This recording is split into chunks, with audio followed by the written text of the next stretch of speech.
So, where are we going? Fortune Stack stacks 2 every start of turn. If she starts the turn with over 5 stacks, she enters permanent DPS mode with added stats and autofocus buff every turn. If she starts the turn with no stacks, she gets a major permanent flat debuff to herself. Make sure to avoid this. Can use enhanced basic attack to regain stacks. You can check the visible bar in her status, make sure it doesn't empty turn end.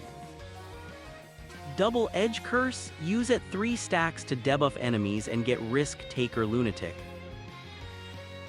Foxfire Flash, resistance shreds and slows enemies, use at 2+ stacks to cap the effects. 100 Fire Revolt, DPS skill, use with 9+ debuffs on enemies for max damage.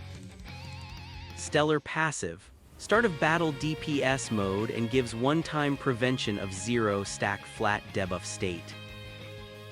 Stellar skill, fire or pierce zone deployment based on teammates. Attacks after zone is set and debuffs endurance and spirit.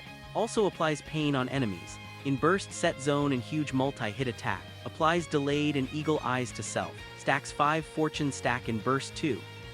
How essential is her Stellar Awakening, enters DPS state faster and gives more leeway for errors. This is for her DPS use, but she can also technically be defensive and resistance shred support. Consider using Drain Grasta on her if you use her as support.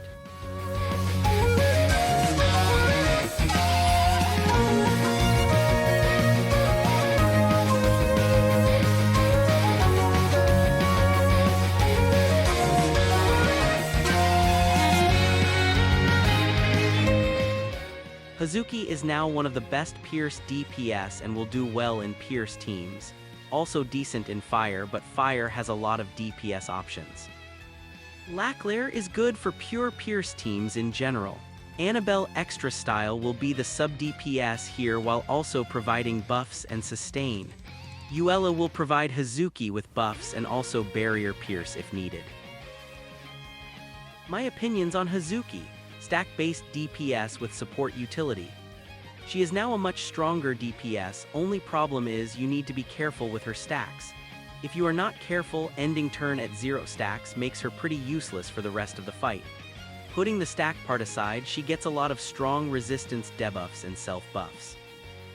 Her main issue will be getting the 9 debuffs to maximize her damage, which can be easily managed by having lunar weapons on teammates and her own debuffs. Her own temper weapon unfortunately doesn't do much for her own DPS since it uses support type tail gems. Overall, a decent DPS unit with some drawbacks that can be mitigated with correct execution. I don't recommend to pull for her. She is good but still not enough, especially when her banner has no pickup.